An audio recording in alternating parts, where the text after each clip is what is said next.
আপনার মনে হচ্ছে ও আজকে আসবে? আসবে বই কি, আমরা ওকে ভালো করে ওয়ার্নিং দিয়েছি। দুনিয়ার যে কোনাতেই লুকিয়ে থাক, আমরা ওকে খুঁজে বার করবই। তুমি চিন্তা করো না।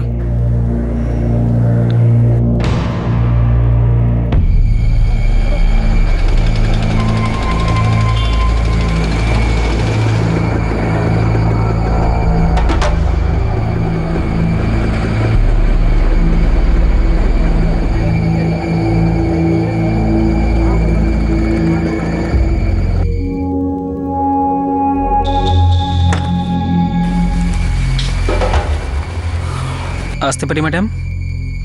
নমস্কার, আমি গগন দেব। বসো। 4 বার ডাক পাঠিয়েছিলাম, একটাও পাওনি বুঝি? পেয়েছি ম্যাডাম, কিন্তু মুম্বাই আসাটা একটু মুশকিল হয়ে যায়। আসলে গ্রামে প্রচুর দায়িত্ব থাকে তো। আর এখানে মুম্বাইতে কোনো দায়িত্ব নেই তোমার? এই তোমার স্ত্রী, তোমার বাচ্চা, এদের উপর মন উঠে গেছে তোমার? এদের প্রতি কোনো দায়িত্ব নেই তোমার? ম্যাডাম আপনি এটা কি বলছেন? তোমার স্ত্রী তোমার বাচ্চাকে মানুষ করার জন্য যে কষ্ট করছে, সেই বিষয়ে কোনো ধারণা আছে তোমার? ম্যাডাম এই মিথ্যে কথা বলছে, উল্টো পাল্টা অভিযোগ করছে আমার বিরুদ্ধে, আর আপনি ওসব মেনে নিচ্ছেন? ম্যাডাম ও আমার বউও নয়, আর এই বাচ্চাটাও আমার নয়। ও আমাকে ব্ল্যাকমেল করার চেষ্টা করছে। ওর এটা মনে হয় যে আমাকে আইনের জালে জড়িয়ে ও আমাকে বাধ্য করতে পারবে ওকে স্ত্রী বলে মেনে নিতে। কিন্তু না ম্যাডাম, আমি এটা কিছুতেই মেনে নেব না।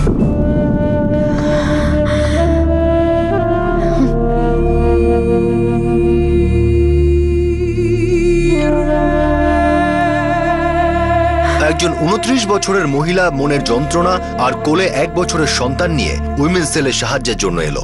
সে চাইছিল তার স্বামী ফিরে আসুক আর তাকে এবং তার মেয়েকে আপন করে নিক। কিন্তু যাকে ও নিজের স্বামী বলে দাবি করছিল, সে যখন এলো, ওই মহিলা আর ওই বাচ্চাটিকে সরাসরি চিনতে অস্বীকার করে দিল। এই দামিনী যে নিজের অধিকারের জন্য লড়াই করছিল, 3 বছর আগে পর্যন্ত সে আমাদের আশেপাশে সচরাচর দেখতে পাওয়া যে কোনো সিম্পল সাদাসিধে মেয়ের মতো ছিল, যার চোখে ছিল আগামী ভবিষ্যতের এক রাশ রঙিন স্বপ্ন।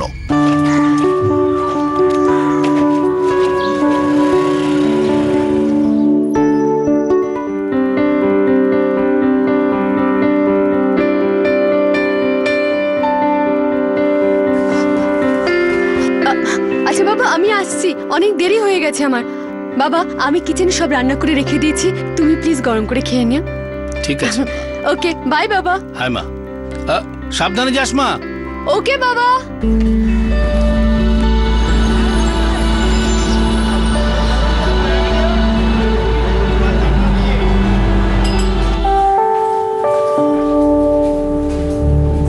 হ্যাঁ স্যার, আর দেখুন আপনি প্লিজ 25 তারিখের মধ্যে টাকাটা দিয়ে দেবেন, না হলে আপনাকে ফাইন দিতে হবে। Thank you sir. দামিনী, এই লিস্টটা ধরো, এর মধ্যে বিবেক গোয়েলের নাম্বার আছে। ওর ব্যালেন্স 6000-এর উপরে চলে গেছে, আর গত 4 মাস ধরে কোনো বিল দেয়নি। স্যার, আমি 3 দিন ধরে ওনাকে ফোন করেই যাচ্ছি, কিন্তু ওনার ফোন সবসময় সুইচ অফ। এই নাও, এটা হলো ওর ফর্ম, এর মধ্যে ওর অল্টারনেট নাম্বার আছে। এটাকে ট্রাই করো আর এই রিকভারিটাকে প্রায়োরিটি দাও, ঠিক আছে? Right sir.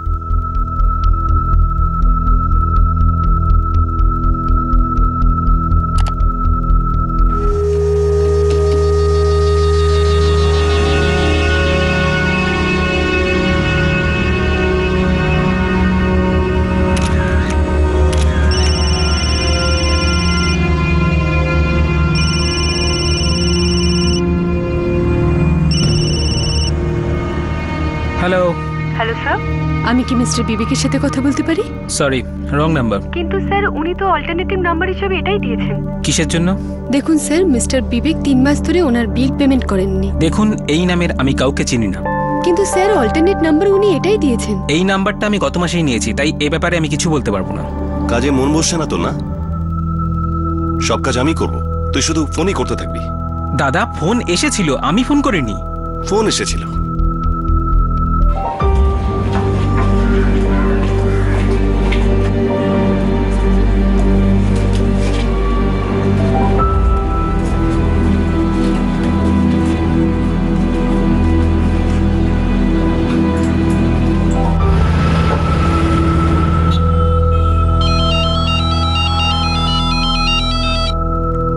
Good evening sir. Damini, ওই কাস্টমার বিবেক গোয়েলকে ফলো আপ করেছো? হ্যাঁ স্যার, আমি করেছিলাম, কিন্তু অল্টারনেট নাম্বার যেটা ছিল ওটা অন্য কাউকে দিয়ে দিয়েছে। মিথ্যে বলছে ও দামিনী। যদি টাকা রিকভার না হয় তাহলে সব টাকা আমাদের দিতে হবে, আর অ্যামাউন্টটাও অনেক বড়। কোনো ব্যাপার না, তুমি ফলো আপ করতে থাকো আর কেসটা ছেড়ো না, ওকে? ওকে স্যার, ওকে। 44493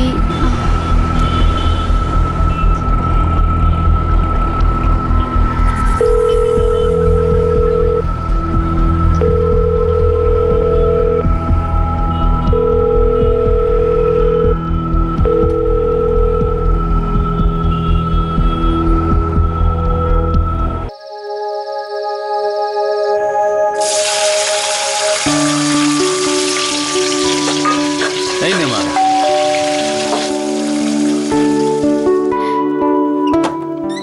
আঙ্কেল, সাম্বার ডাল নিয়ে এসেছি, আরে বাহ, ভেতরে কিচেনে রেখে দিচ্ছি। হ্যাঁ। আরে দাঁড়া দাঁড়া দাঁড়া, ডাল বসাস না, আমি তোর আর আঙ্কেলের জন্য বানিয়ে এনেছি সাম্বার ডাল। সুষমা দি, আজ তো ফাটিয়ে দিয়েছো। Thank you. আমি ওখানে রেখে দিচ্ছি। হ্যাঁ দিদি, I love you.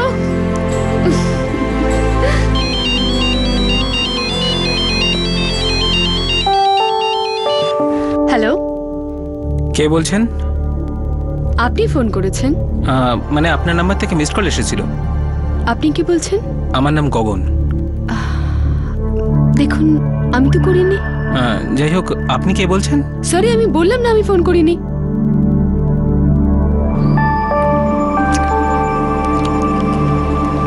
Car phone ছিল মা? ও রং নাম্বার ছিল।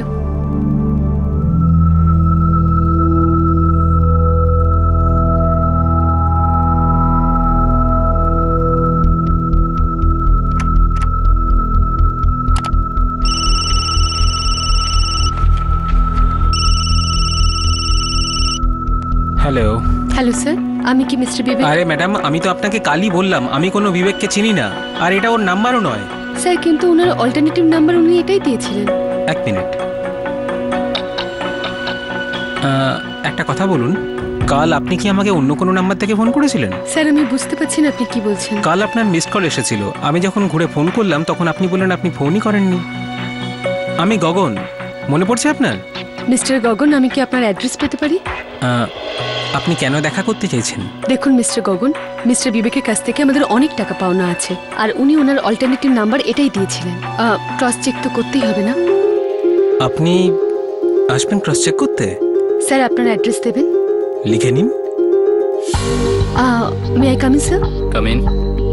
স্যার, মিস্টার বিবেকের যে অল্টারনেটিভ নাম্বার ছিল ওটা মিস্টার গগনের নামে অ্যালট হয়ে গেছে। ওনার কোনো ফটো স্টুডিও আছে, আর উনি বলছেন যে উনি মিস্টার বিবেককে চেনেন না, আর উনি এই নাম্বারটা 1 মাস আগে নিয়েছেন।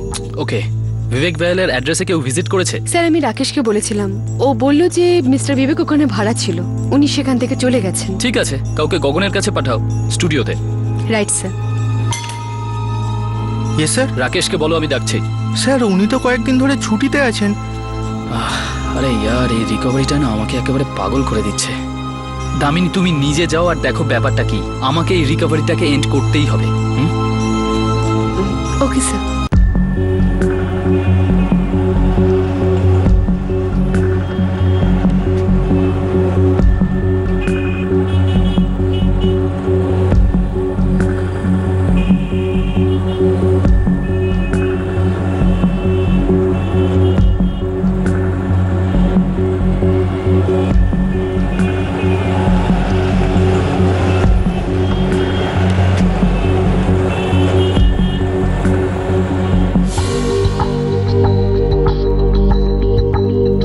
এক্সকিউজ মি, মিস্টার গগন আছে?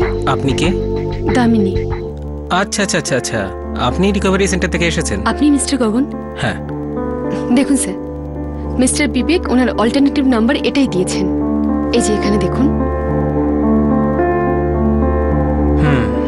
বুঝলাম, কিন্তু যেমন আমি আপনাকে বলেছিলাম যে এই নাম্বারটা আমি গত মাসেই নিয়েছি, আর আপনার বিবেককেও আমি জানি না। দেখুন স্যার, আমি তো এটা বুঝতে পারছি, কিন্তু রিকভারি ডিপার্টমেন্ট এটা বুঝবে না, ওরা তো পেপারস বোঝে।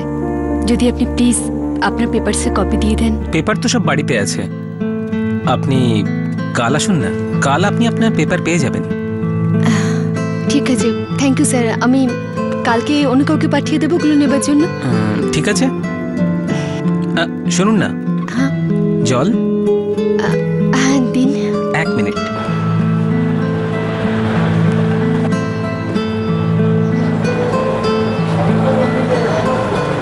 Thank you. চা? নো থ্যাঙ্কস, পেপারগুলো পেয়ে যাবো তো? একদম। Thank you.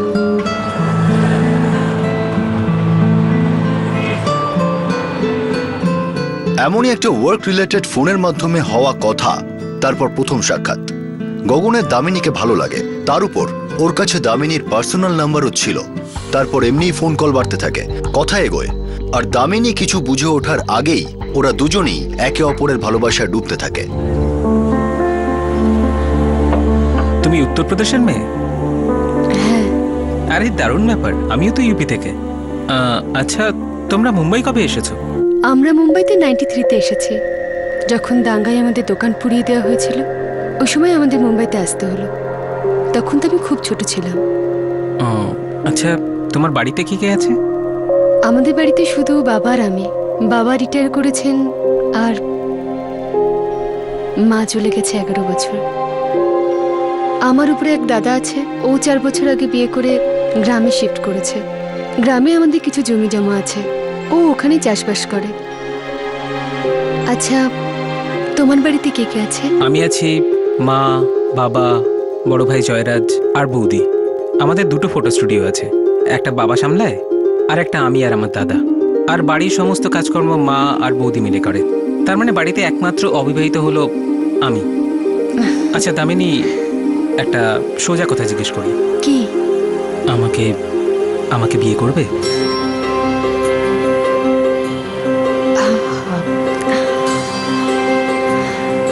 তুমি কি এই বিষয়ে বাবা মার সাথে কথা বলেছো?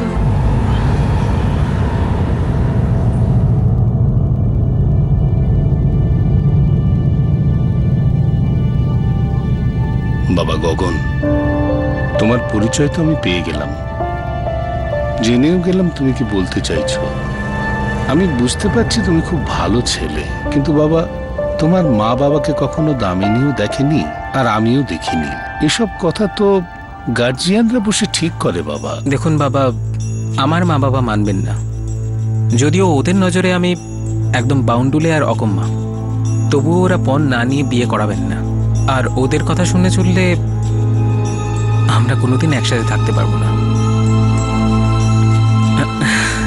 কিন্তু বাবা, যদি একবার বিয়েটা হয়ে যায় তাহলে তো ওদের মানতেই হবে।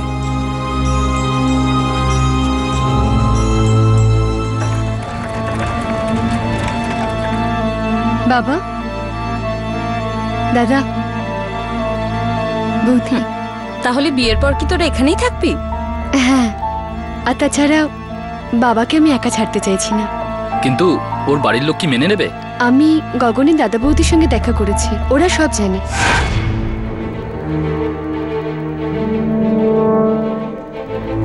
মা বাবা কখনোই মেনে নেবেন না। যাই বলি না কেন, আমার কথাও শুনবে না। দাদা, তাহলে আমরা কি করব?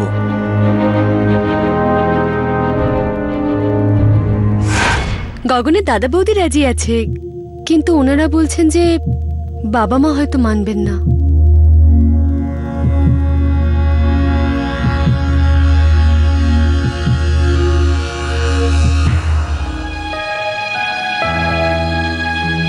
চলো আমরা মন্দিরে গিয়ে বিয়ে করব। কি হলো, আমার মা বাবার আশীর্বাদ না থাকলেও তোমার বাবার আশীর্বাদ তো আছে। আর এমনিতেও আজ না হলে কাল আমার মা বাবাও মেনে নেবেন।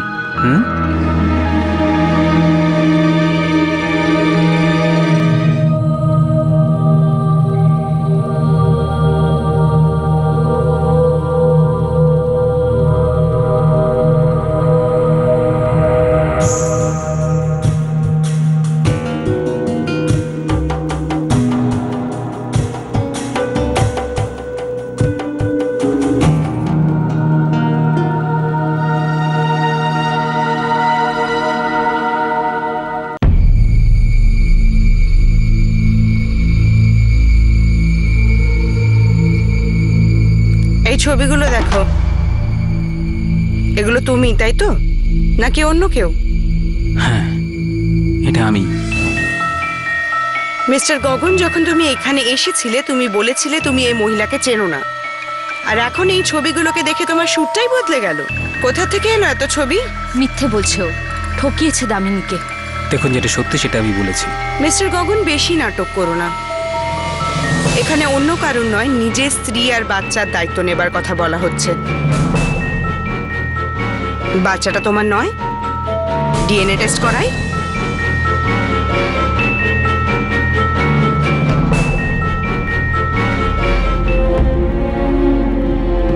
তুমি আমাকে বললে চাকরি ছেড়ে দাও, আমি ছেড়ে দিয়েছি।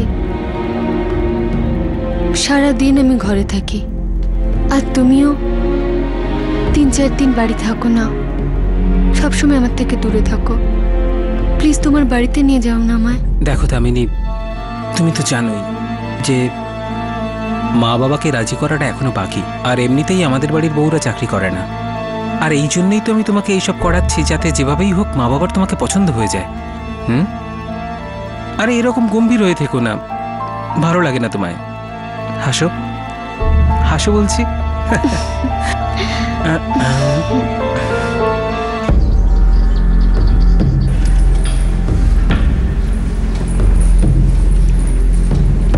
ব্যাস ব্যাস বৌমা,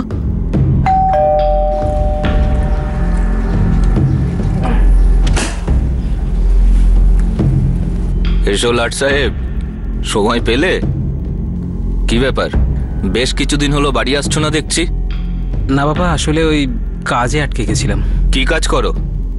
হ্যাঁ, তোমার দাদা তো বলছে সারাদিন স্টুডিওতে কোনো কাজই করো না, কাজ দেখাচ্ছে আমাকে। গগন কোথায় যাচ্ছিস? নে বস, খেয়ে নে। না মা, খিদে নেই, পরে খেয়ে নেব। এর বিয়ে দিতে হবে, তবেই এ শোধরাবে, না হলে সারা জীবন এরকম ঘুরতে ফিরতে থাকবে নিজের ইচ্ছেই। ঠিকই বলেছো তুমি, ইউপি থেকে ফিরে ওর বিয়ে দিয়ে দেবো। বাবা, কাল দুপুর 2টোর সময় ট্রেন, 1টার সময় বেরিয়ে যাও। ঠিক আছে বাবা। হ্যাঁ, তুমি 2টো স্টুডিও সামলাতে পারবে তো? আরে বাবা, তুমি নিশ্চিন্ত থাকো।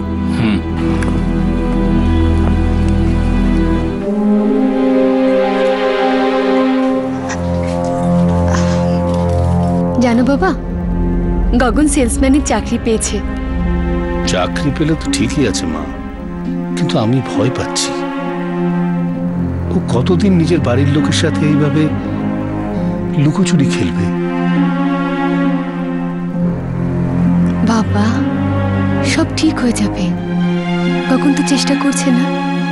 তুমি দেখো বাবা, তাড়াতাড়ি সবকিছু ঠিক হয়ে যাবে। আমার পুরো বিশ্বাস আছে বাবা।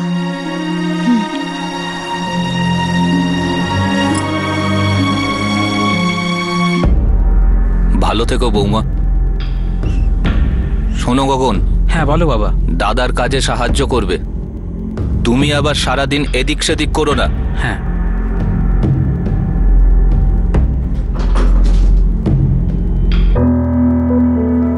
গগন,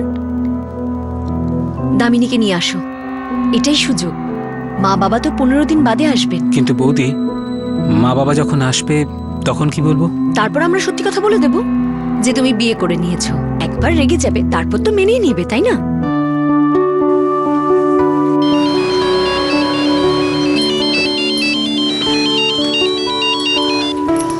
হ্যালো দামিনী, আমি সীমা বলছি। বৌদি নমস্কার। তুই একটা কাজ কর, তাড়াতাড়ি নিজের জিনিসপত্র গুছিয়ে নে। বৌদি, তার মানে বাবা মা মেনে নিয়েছেন? তুই শুধু চলে আয়, গগন 10 মিনিটের মধ্যে বেরোচ্ছে তোকে আনতে।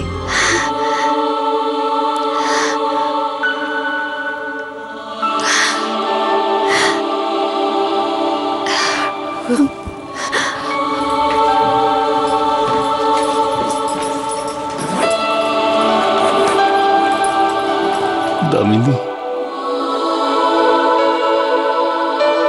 মা, তোর বিয়েটাও ঠিকভাবে হয়নি, আর আমি তোকে ঠিক মতো শ্বশুর বাড়িতে পাঠাতেও পারছি না। তাতে কি হয়েছে বাবা? তুমি একটু চিন্তা করো না, দেখো সব ঠিক হয়ে যাচ্ছে না?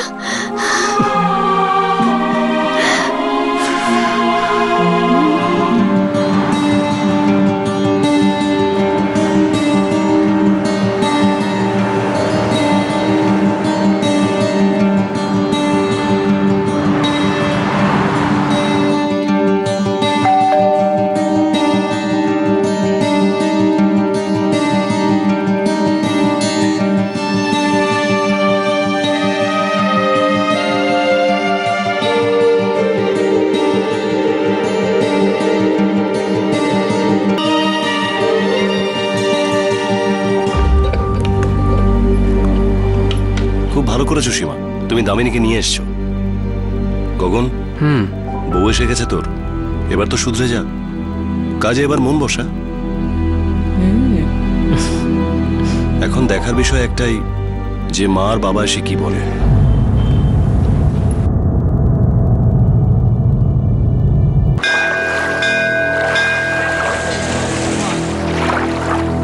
মহেশ। হ্যাঁ দাদা। গগনের জন্য একটা মেয়ে দেখেছি। আচ্ছা। একমাত্র সন্তান, পয়সা করিও যথেষ্ট আছে। তাহলে ওদের সঙ্গে কথা বলো। তাছাড়া ওর বিয়ে দেওয়ার বয়স হয়ে গেছে, বিয়ে দিলে হয়তো ও শুধরে যাবে। 10 লাখ টাকা ক্যাশ দেবে, 30-35 ভরি সোনা, আরো অনেক কিছু দেবে। একমাত্র মেয়ে যখন। একমাত্র মেয়ে, তাহলে আর কাকে দেবে?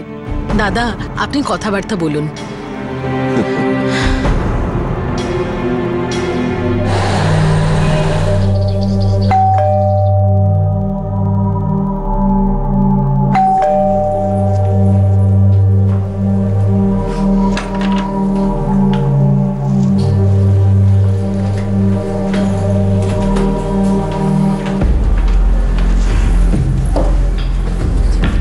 বেঁচে থাকো বৌমা।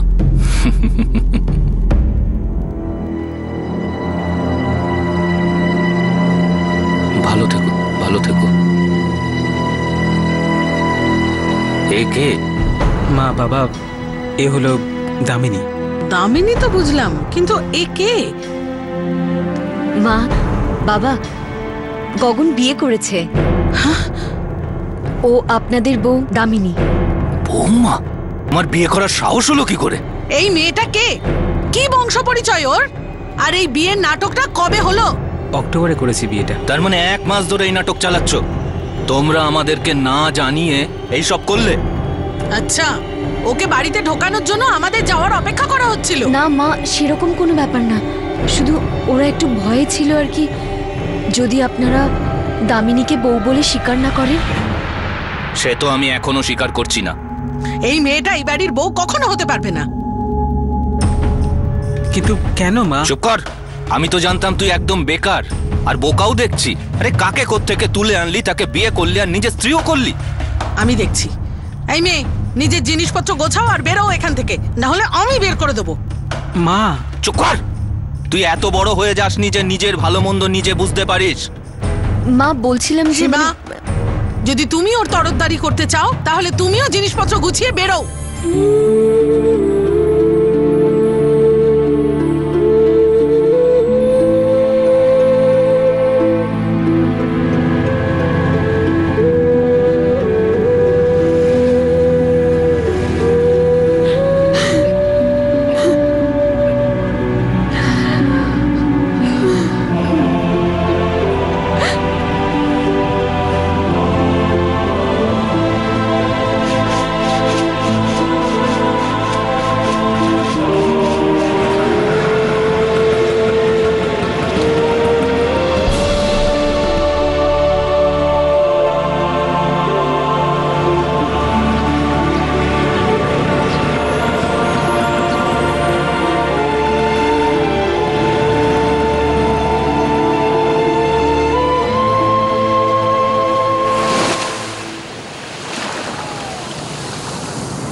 গগন কিচ্ছু বললো না, চুপচাপ ওখানে দাঁড়িয়ে রইল।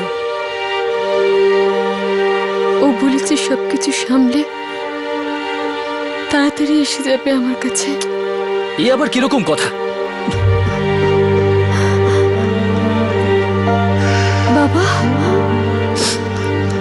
কি হয়েছে বাবা? বাবা তুমি কেন কাঁদছো? বাবা সব ঠিক হয়ে যাবে।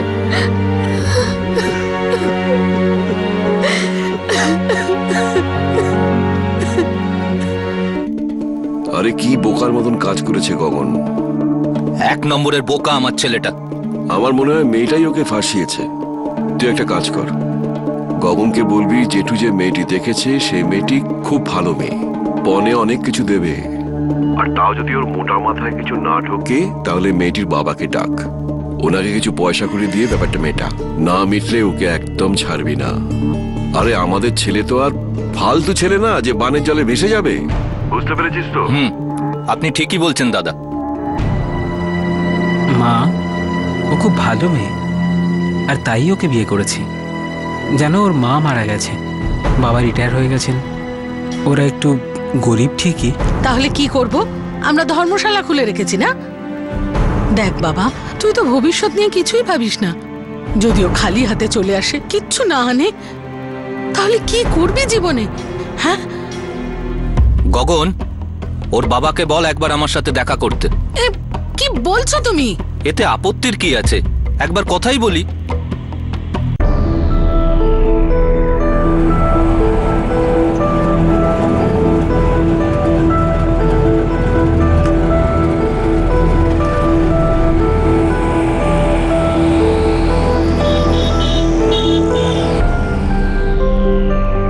দেখুন, আমাদের বংশে পণ নেওয়ার রীতি আছে, কিন্তু আপনার অবস্থা মাথায় রেখে এটুকুই বলতে পারি যে 10 লাখ টাকা নগদ আর 10 ভরি সোনা।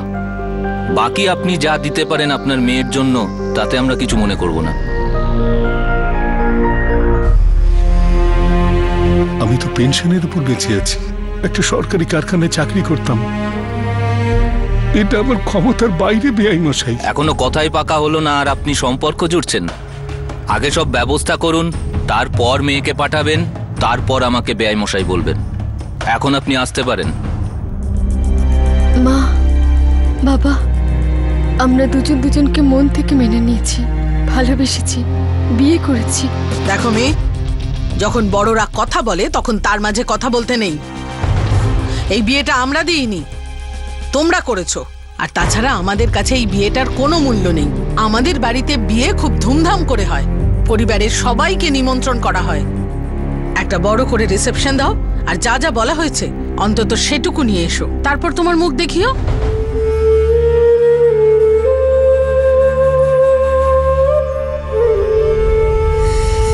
যান, ব্যবস্থা করুন।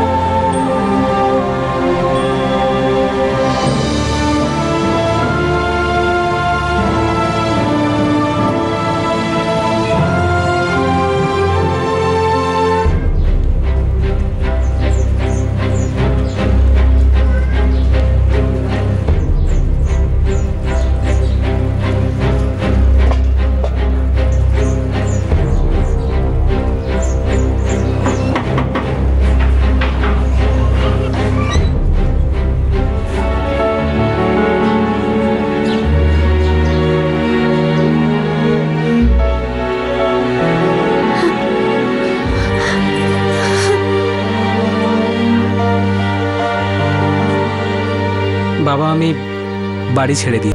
বাবা, এটা সহজ নয়, বিশেষ করে একটা মেয়ের জন্য তো কখনোই নয়। ওকে যতক্ষণ শ্বশুর বাড়ির লোকরা আপন করে না নিচ্ছে, ততদিন পর্যন্ত ব্যাপারটা খুবই মুশকিলের, মোটেই সহজ নয়। বাবা, আমি ঠিক বুঝিয়ে দেব, ওরা আমার মা বাবা, আমি ওদের চিনি। হ্যাঁ, একটু সময় লাগবে, কিন্তু ওরা ঠিক মেনে নেবেন।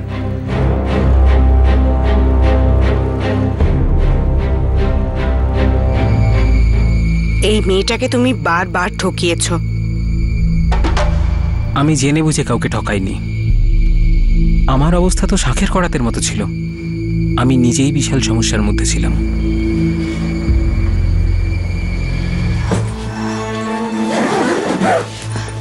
আবার কবে আসবে? মায়ের শরীর ঠিক হয়ে যাক, আমি চলে আসব। আচ্ছা বাবা, আমি তাহলে এখন আসি। বাবা, একটু চেষ্টা করে যাতে তোমার মা বাবা বিয়েটা মেনে নেয়।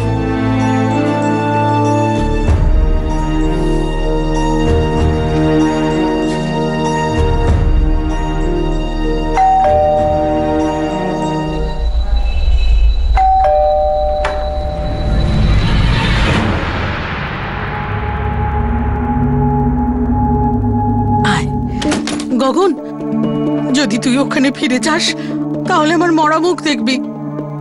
মা, এটা কি পাগলামি করছো? কি হয়েছে তোমার? গগন, যদি তোকে আমার অসুখের খবর না দিতাম তাহলে তুই আসতিস? এখানে আয়, চুপ করে আমার কথা শোন। আমি তোর জন্য একটা মেয়ে দেখেছি, খুব সুন্দরী, ভালো বংশের, আর অনেক টাকা আছে। দেখ বাবা, তুই নিজের পায়ে দাঁড়িয়ে যাবি। কি পচে মরছিস? মা, বাবা, একবার দেখে নে, তোকে আমার দিব্যি।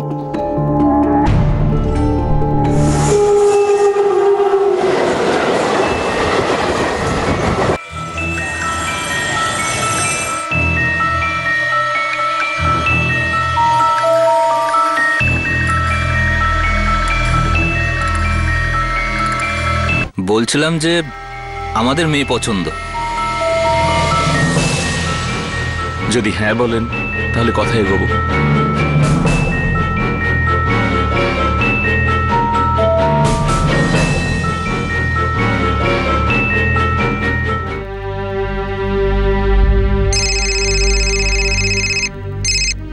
কেমন আছো দামিনী? একা লাগছে। গগন 2 মাস হয়ে গেছে। কবে আসবে তুমি? এখানে গ্রামে বাড়ির মেরামতি চলছে, একটু সময় লাগবে। তুমি কোনোভাবে গ্রামে শিফট করার কথা ভাবছো না তো? আরে মা বাবা তো এটাই চাইছেন। তুমি ফিরে আসবে তো? হ্যাঁ দামিনী, আসবো। এই ধরো আর 1-1.5 সপ্তাহ।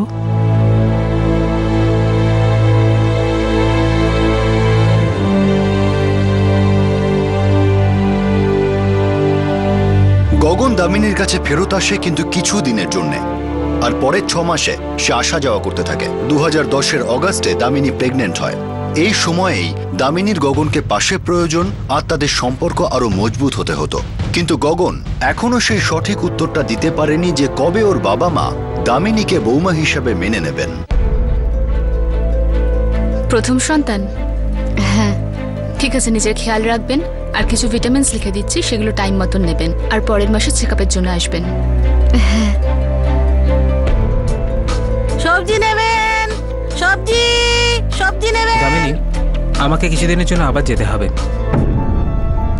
গগন প্লিজ এখন যেও না, তোমাকে এই সময় আমার খুব দরকার। দামিনী, মাত্র কয়েকদিনের ব্যাপার, আমি ঠিক তাড়াতাড়ি চলে আসবো, পাক্কা। চলো।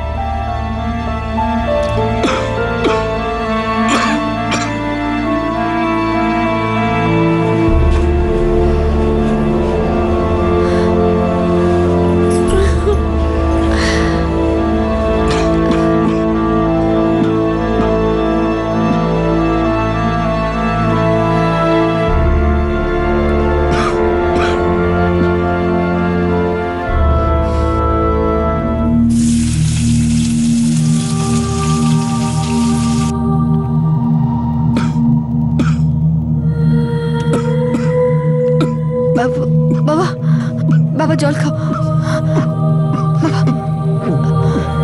চিন্তা করিস না, সব ঠিক হয়ে যাবে।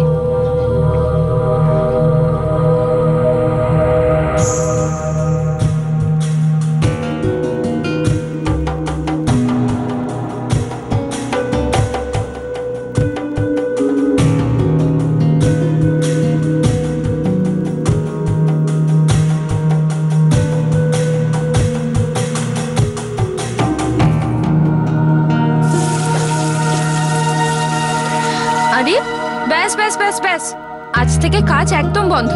খাবার আমি করে দেব। এখন থেকে তোকে এরও তো খেয়াল রাখতে হবে। এখন আর একা নোস, দুজন, বুঝলি? যা গিয়ে আরাম কর, আমি বানিয়ে দিচ্ছি।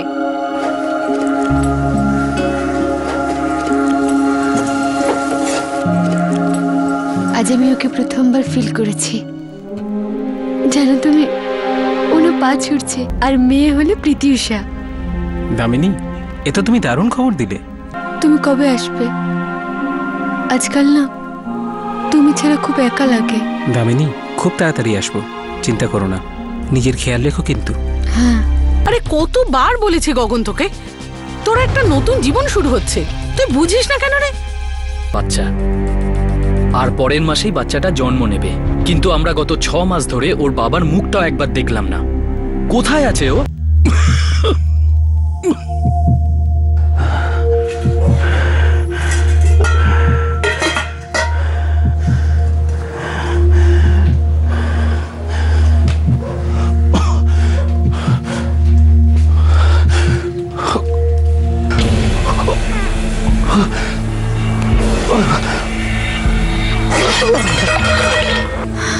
বাবা, বাবা, বাবা, বাবা, কি হয়েছে বাবা?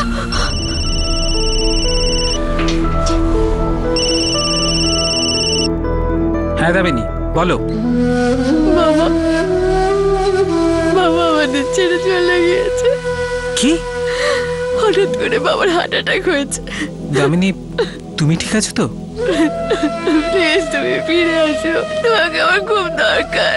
প্লিজ চলে আসো। দামিনী, নিজেকে একটু সামলে রাখো। আমি বুঝতে পারছি এই মুহূর্তে তোমার উপর দিয়ে কি যাচ্ছে, কিন্তু নিজের খেয়াল রেখো। হ্যাঁ,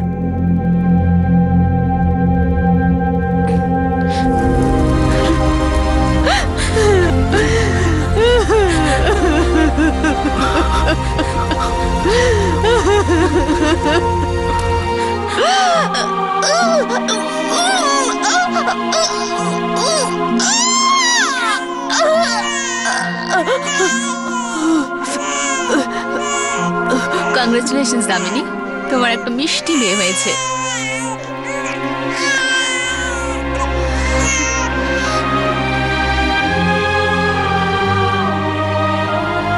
একদম আমাদের ছোট্ট দামিনীর মতো হয়েছে। গগন কোথায়? মেয়েকে দেখতে আসবে তো? ও বলেছে যে ও পরশু চলে আসবে। একবার ওকে দেখলে না আর কখনো ছেড়ে যাবে না। একদম ছোট্ট সোনা একটা, তাই না? তুই দেখবি ওকে আমি সবসময় আমার সাথে রাখবো, তাই না? ওলে বাবালে, কি হয়েছে?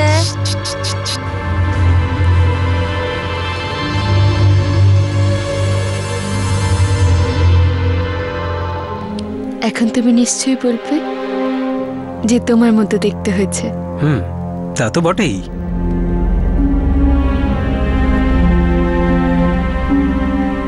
প্লিজ আমাকে আর একা ছেড়ো না। দেখো দামিনী, একবার তো যেতেই হবে। আসলে ঠাকুরদার শরীর খুব খারাপ, হয়তো আর বেশি দিন বাঁচবেন না। আর তাছাড়া মা বাবাকে নাতনির সুখবরটা তো দিতেই হবে। একটু সময় লাগবে, কিন্তু দেখো ওরা ঠিক মেনে নেবেন। আর তুমি একদম চিন্তা করো না, আমি তোমার ভালোর জন্যই যাচ্ছি।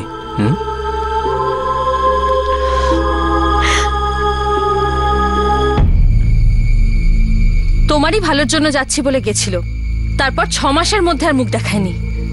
তারপর থেকে আমরা আর কাউকে মুখ দেখাতে পারছি না।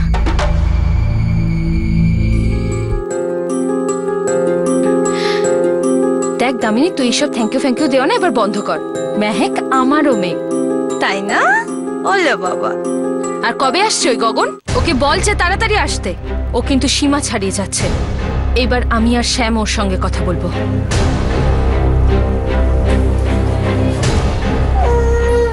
একটা কথা বলি দামিনী, যদিও বলতে আমার ভালো লাগছে না, তবুও আমার মনে হচ্ছে কিছু একটা গন্ডগোল আছে। ওর পুরো পরিবার গ্রামে চলে গেছে। বলছে যে ওর দাদু 1 বছর ধরে নাকি অসুস্থ। আমার তো মনে হচ্ছে এটা কোনো বাহানা।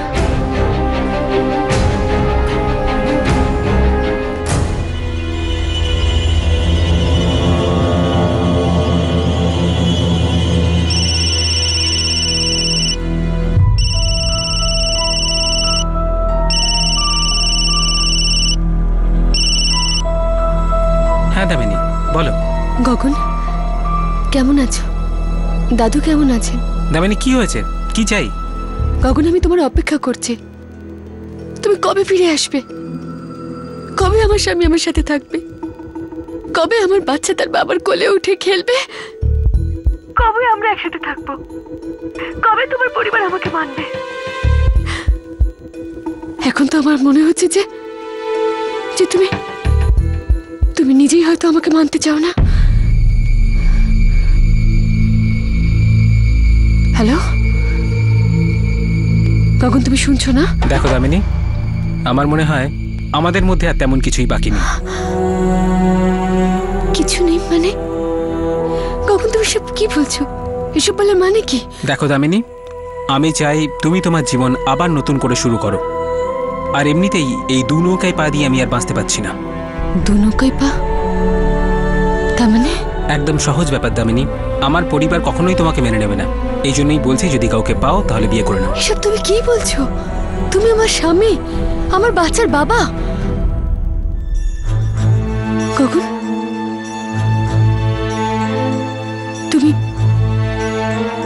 তুমি অন্য কারোর সাথে কিছু? গগন, উত্তর দাও তো গগন, তুমি অন্য কারোর সাথে? হ্যাঁ দামিনী, আমার বিয়ে হয়ে গেছে। কি? হ্যাঁ, আমার বিয়ে হয়ে গেছে, আমার ফ্যামিলি আছে। এই জন্য বলছি তুমি আমাকে ভুলে যাও আর নতুন করে নিজের সংসার তৈরি করে নাও। গগন, তুমি মজা করছো না? আমি সত্যি কথা বলছি। তুমি কবে বিয়ে করলে? কোথায়? এখানে আমাদের গ্রামে, এই বছর 21শে মে। এবার বুঝেছো আমার কথা? তার মানে আমাদের মেয়ে জন্মানোর 1 সপ্তাহ পরই তুমি বিয়ে করে নিয়েছো। তুমি এরকম কি করে করতে পারলে? তুমি তো আমাকে বলে গিয়েছিলে যে তুমি আমাদের মেয়ে হবার খবর বাবা মাকে দিতে যাচ্ছ। দেখো দামিনী, যা হওয়ার ছিল তা হয়ে গেছে। এখন কান্নাকাটি করে কোনো লাভ নেই। এই জন্য বলছি, এবার তুমিও তোমার নতুন জীবন শুরু করে নাও। শোনো, খাবার বেড়ে দিয়েছি, মা ডাকছেন। আসছি।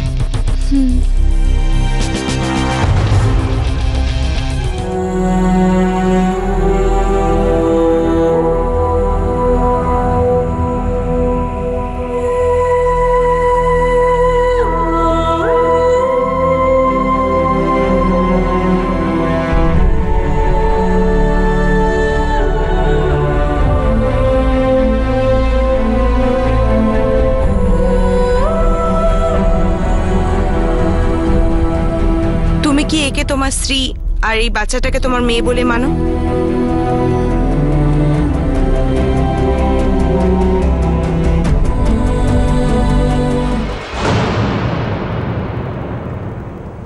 দামিনী লড়াই সহজ ছিল না। গগন একজন বিবাহিত পুরুষ যে 2টি বিয়ে করেছিল। দামিনী একজন স্ত্রী আর একজন মায়ের অধিকার চাইছিল, আর ওর মেয়েকে তার বাবার থেকে সব প্রাপ্য অধিকার দেওয়ার ছিল, সেই বাবার থেকে যে অধিকার দিতে রাজি ছিল না। একজন সাধারণ মহিলা তার অধিকারের লড়াই। দামিনীর লড়াই একটা বিশাল রূপ নিতে চলেছিল। দামিনীর এই লড়াই জারি থাকবে পরের দিনও একই সময়ে ক্রাইম পেট্রোল দাস্তাকে।